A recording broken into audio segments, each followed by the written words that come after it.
Stimați telespectatori, pentru astăzi vă propunem să vizionați prima parte a unei emisiuni cu statut de ediție specială, 10 ani în 10 zile. Pe parcursul acestei săptămâni v-am prezentat în cadrul jurnalului de știri Hunedoara TV investițiile pe care le-a realizat Consiliul Județean în ultimii 10 ani în mai multe localități hunedorene. Prima dintre acestea este municipiul Hunedoara.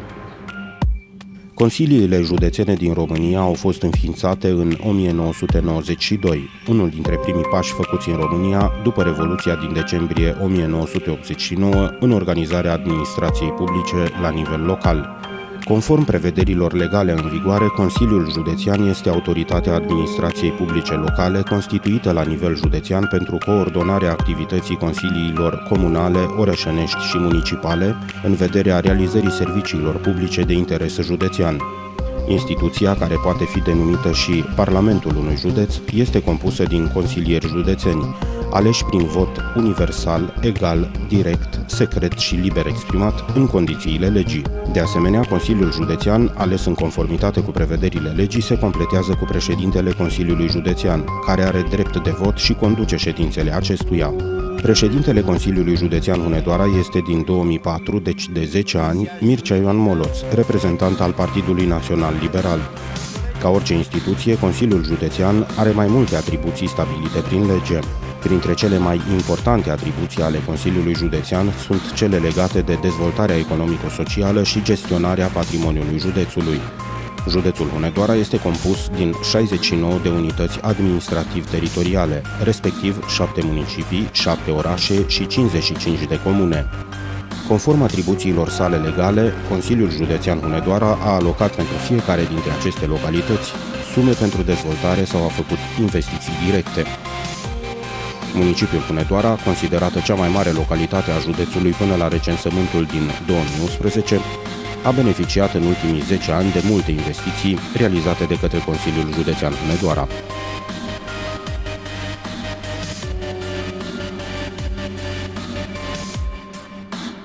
În ultimii ani am avut o colaborare foarte bună cu Consiliul Județean. Multe din lucrările care s-au făcut în municipiul Hunedoara, e adevărat că poate nu sunt foarte vizibile, dar sunt foarte necesare și sporesc cu mult confortul cetățeanului. Cred că la ora actuală avem una dintre cele mai moderne stații de apă și de asemenea cele mai multe drumuri care au suportat lucrări de reabilitare și reparații în domeniul apă și canal. De asemenea am primit sprijin pe zona școlilor, a bisericilor și nu în ultimul rând la stadionul Corvinul din localitate. Eu sper ca în continuare această colaborare să dureze, pentru că până la urmă nici eu și nici președintele Consiliului Județean nu facem aceste lucruri pentru noi, ci le facem pentru oameni, pentru cetățeni, ca ele să rămână durabile în timp și să asigure un confort așa cum și-l dorește orice locuitor al municipiului Hunedoara și al județului Hunedoara. Așa cum spunea și primarul Viorel Arion, lucrările finanțate de Consiliul Județean pentru rețelele de apă și canalizare sunt mai puțin vizibile, dar extrem de utile și necesare locuitorilor municipiului Hunedoara.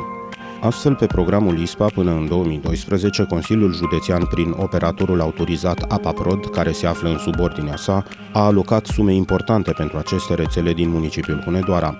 Totalul investițiilor la capitolul apă potabilă este de aproape 31,2 milioane de lei.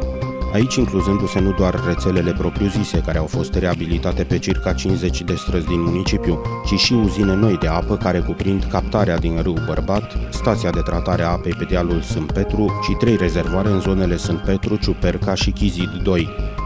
La capitolul canalizare, investițiile au fost în valoare de peste 57 de milioane de lei, pe aproximativ 70 de străzi din Hunedoara fiind reabilitată rețeaua existentă sau construindu-se segmente noi.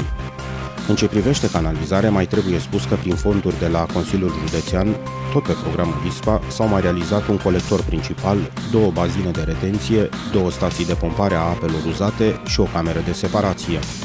În prezent, în municipiul Hunedoara se derulează cu sprijin financiar de la Consiliul Județean și alte lucrări de reabilitare și extindere a rețelelor de apă și canalizare în valoare de aproximativ 150 de milioane de lei. La capitolul apă sunt în reabilitare rețeaua de aducțiune și 4 rezervoare de înmagazinare, iar în construcție sunt 3 stații noi de pompare. De asemenea, rețeaua de apă va fi reabilitată și extinsă în zonele de la micro 1 la micro 6 și serei 3 și 4, precum și pe străzile Severin, Dacilor, Coșbuc, Prunilor, Rotarilor, Hăjdat, 1848, Brâncuș, Haret, Aman, Grigorescu, Maior, Stângă, Ștefan cel Mare, Bălcescu, Victoriei, Ghioceilor, Buituri, Traian, Decebal, Răcăștia, Eminescu, Revoluției, Carpați și Alea Libertății.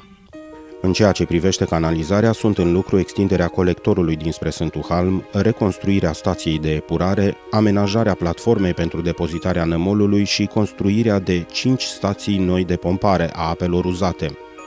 De asemenea, se lucrează la extinderea rețelei de canalizare în zonele de la micro 1 la 8 și serei de la 1 la 5, precum și pe străzile Hăjdat, Rotarilor, Carierei, Slavici, Cantemir, Milescu, Pleșului, Corbului, Racoviță, Magheru, Salciei, Furnalelor, Răcăștia, Urcușului, Betlen, Maior Stângă, Cloșca, Doinei, Carpați, Rovine, Panait Cerna și Buituri. De asemenea, din acest an, Consiliul Județean Hunedoara, prin APA Prod, începe și alte lucrări de extindere a rețelelor de apă și canalizare în municipiul Hunedoara, inclusiv în satele aparținătoare, Răcăștie, Peștișul Mic, Zlaști și Boș, prin programul operațional sectorial de mediu, valoarea investiției fiind de peste 17 milioane de euro. În plus, pentru reabilitarea și modernizarea rețelelor de apă și canalizare din municipiile Hunedoara și Deva, din 2012 până în prezent, s-au mai acordat de la Consiliul Județean ca și cofinanțare fonduri în valoare de 1.094.500 de lei. Revenind strict la municipiul Hunedoara, pentru acesta s-au mai alocat în acest an 3.900.000 de lei pentru extinderea rețelelor de apă și canal și pentru reparații la drumuri afectate inevitabil de aceste lucrări. Trecând la capitolul drumuri, trebuie făcute și aici câteva precizări importante. Astfel, sume importante, respectiv circa 16.940.000 de lei, au fost alocate pentru modernizarea drumului județean 687 pentru însoanele Sfântul Halm Hunedoara și respectiv Hunedoara Călan. Pentru modernizarea drumului județean 687J, care face legătura între municipiul Hunedoara și satele sale aparținătoare și apoi către comuna Cerbăl, Consiliul Județean a alocat în ultimii 10 ani suma de peste 4,3 milioane de lei, iar pentru întreținerea altor drumuri județene care traversează municipiul Hunedoara au fost atribuiți 485.000 de lei, la care se adaugă și cheltuieli de capital la acest capitol de reparații de drumuri și străzi, conform prevederilor hotărârilor de guvern 1250 din 2007 și 1155 din 2008, în valoare de 1.080.000 de lei. Un calcul matematic ne arată că pentru întreținerea și modernizarea străzilor din municipiul Hunedoara, Consiliul Județean a alocat în 10 ani suma de peste 23 de milioane de lei. La acest capitol de infrastructură se adaugă și alte sume importante alocate pentru municipiul Hunedoara, cum ar fi 11.375.000 de lei pentru închiderea gropii de gunoi sau 35.000 de lei la racordarea la rețeaua centralizată de încălzire. De asemenea, s-au alocat pentru obiectivul de investiții infrastructura Parcului Industrial Hunedoara pentru executare de lucrări suma de 5.600.000 de lei. Pe lângă aceste aspecte, mai trebuie subliniat faptul că primăriei municipiului Hunedoara, Consiliul Județean a alocat ca și cheltuieli de capital 4.670.000 de lei. Și, bineînțeles, nu se poate omite de pe această listă nici stadionul Michael Klein. Pentru reabilitarea acestuia, Consiliul Județean Hunedoara alocând suma de 763.150 de lei. Tot la capitolul sport mai trebuie adăugate finanțări din partea Consiliului Județean de 644.000 de lei pentru 14 cluburi din municipiul Hunedoara, inclusiv pentru cutezătorii, unul al persoanelor cu handicap neuromotor. Despre activitatea sportivă din municipiul de Pecerna mai trebuie spus că aici funcționează singura echipă de fotbal din județ la un nivel divizionar superior, fiind vorba de FC Hunedoara, că în ultimii 10 ani la sala Clubului Sportiv Siderurgica s-au organizat 3 ediții ale Cupei Europei la Popice sau că s-au obținut titluri mondiale și europene la arte marțiale de sportivi de la Elite Center, toate acestea primind finanțări de la Consiliul Județean. De asemenea, Consiliul Județean a alocat sume semnificative pentru instituții de cultură și de sănătate din municipiul Hunedoara, precum și pentru bisericile de toate riturile din urbea de pe malurile Cernei. Sprijinul pentru biserici a reprezentat pentru președintele Consiliului Județean și instituția pe care o conduce de 10 ani o obligație de onoare, alocându-se pentru buna funcționare a acestora în ultimii 10 ani în municipiul Hunedoara aproape 9 milioane de lei. 3.700.000 de lei au fost alocați de Consiliul Județean pentru unitățile de învățământ. Pentru reparații și dotare cu aparatură la Spitalul Municipal Dr. Alexandru Simionescu s-a alocat suma de 450.000 de lei, iar pentru amenajarea centrului de recuperare peste 1.208.000 de lei. În cadrul Programului Național de Restaurare al Castelului Corvineștilor, emblema municipiului Hunedoara, Consiliul Județean a pus la dispoziție circa 212.000 de lei, iar pentru reabilitarea Casei de Cultură s-a alocat suma de 1.622.000 de lei. Totodată, cât timp prevederile legale au permis acest lucru, s-au alocat 3.700.000 de lei pentru reabilitări și reparații capitale la unitățile de învățământ din municipiul Hunedoara și din satele aparținătoare. În continuare a serialului nostru urmează municipiul Deva, localitatea de reședință a județului Hunedoara. Mai mult, după recensământul din 2011, Deva a devenit cea mai populată așezare a județului Hunedoara. Consiliile județene își au sediul în localitățile de reședință de județ. În județul Hunedoara, sediul instituției se află în municipiul Deva. În Deva, care a devenit și localitatea hunedoreană cu cel mai mare număr de locuitori, își iau sediul cele mai importante instituții publice din județul nostru. În baza prevederilor legale, o parte dintre acestea sunt în subordinea Consiliului Județean Hunedoara și sunt finanțate de această instituție. Dar tot conform legii, Consiliul Județean Hunedoara, la propunerea președintelui Mircea Ioan Moloț, finanțează și alte instituții de interes public. Astfel, din 2009, este sprijinit un modern centru unic pentru situații de urgență, Consiliul Județean alocând pentru dotarea și amenajarea sediului acestuia suma de 5.279.780 de lei. De asemenea, s-au mai alocat finanțări de circa 16 milioane de lei pentru Centrul Militar Județean, Direcția Județeană de Asistență Socială și Protecția Copilului, Direcția de Evidență a Persoanei, dar și pentru modernizarea și dotarea altor instituții și aparatului propriu al Consiliului Județean. În mod firesc, colaborarea dintre Primăria Deva și Consiliul Județean Hunedoara este una bună, municipalitatea primind ca și cheltuieli de capital din partea Consiliului în ultimii 10 ani aproape 12 milioane de lei. Pot să spun că, mai ales că am lucrat la Consiliul Județean 4 ani de zile și relațiile au fost foarte bune și chiar am avut proiecte comune și susținere. Una dintre ele este Smurdu în județul Hunedoara și am toată convingerea că cetățenii apreciază acest serviciu.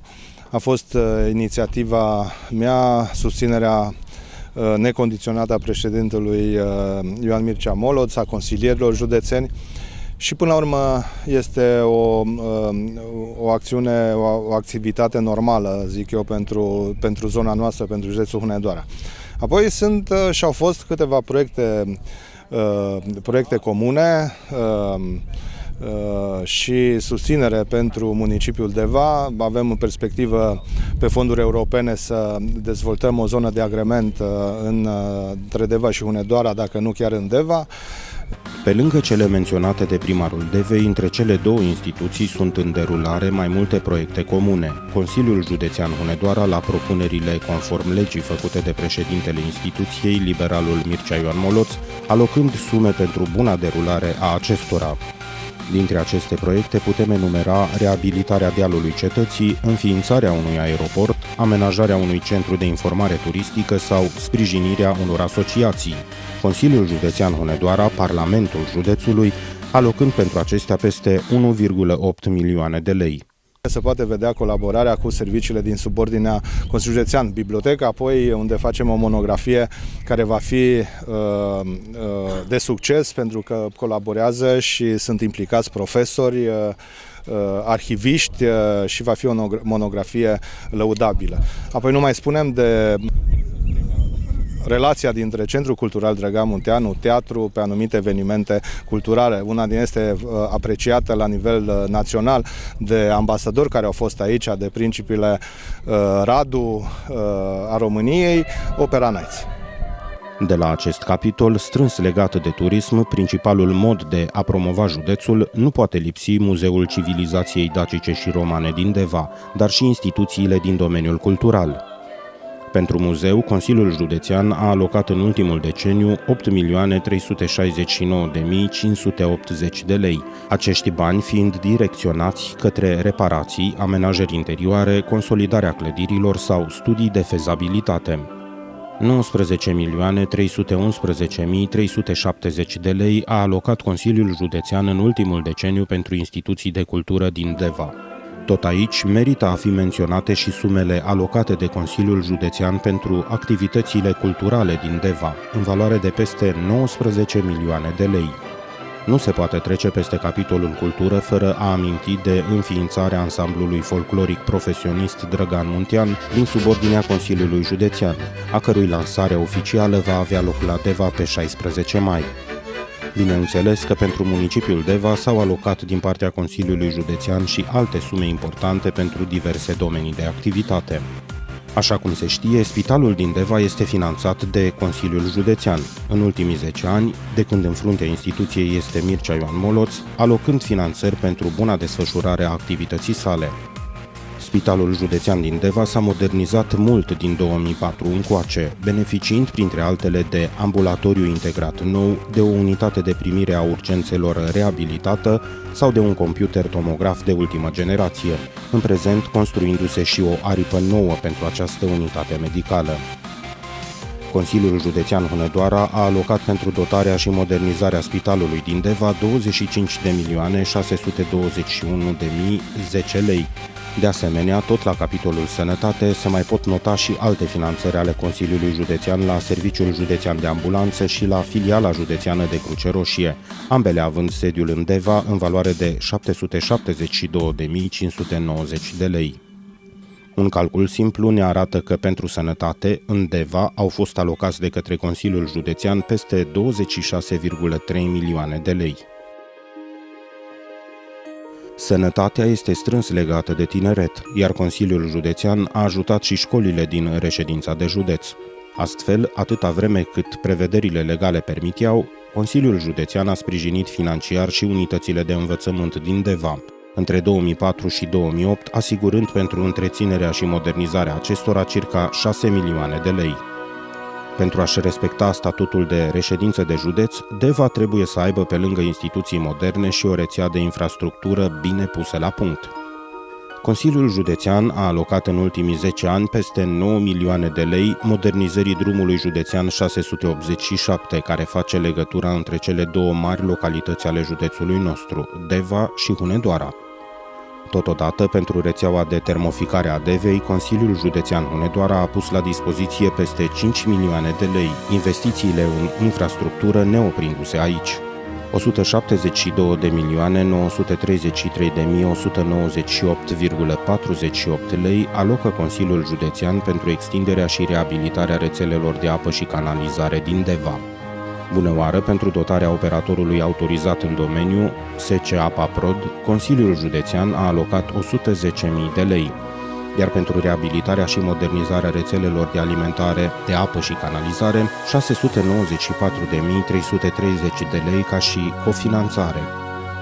De asemenea, Consiliul Județean Hunedoara pe programul ISPA între 2004 și 2011 a suportat cheltuieli pentru rețelele de apă și canalizare din municipiul Deva în valoare de 82.726.860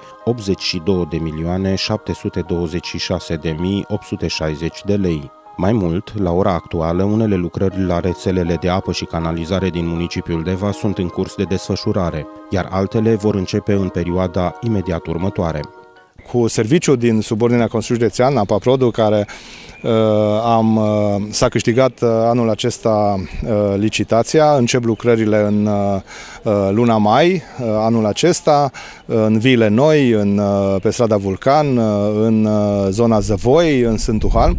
Mai exact, în ce privește apa, se lucrează la reabilitarea a 5 rezervoare și a instalației de clorinare, la construirea a 3 stații de pompare, dar și la extinderea sau reabilitarea rețelei pe circa 40 de străzi din Deva.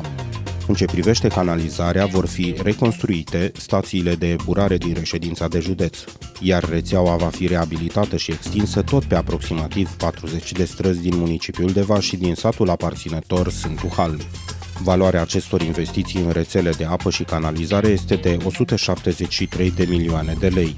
În plus, în acest an vor începe prin Consiliul Județean Hunedoara și APAPROD și alte lucrări la rețelele de apă și canalizare în municipiul Deva și satul component Archia, precum și în localitatea Almașu Sec, aparținătoare de comuna Cârjiți, așezare vecină cu reședința de județ.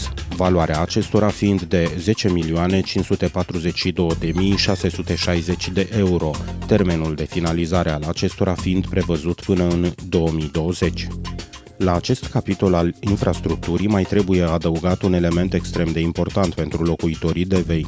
Consiliul Județean chiar în acest an a alocat peste 30 de milioane de lei pentru închiderea depozitului de gunoi neconform. 11.985.500 de lei a alocat Consiliul Județean Hunedoara lăcașelor de cult din municipiul Deva. Se știe că un municipiu reședință de județ trebuie să fie la înălțime și în alte capitole, strict legate de viața cotidiană a locuitorilor săi, indiferent de vârstă, respectiv religia și sportul.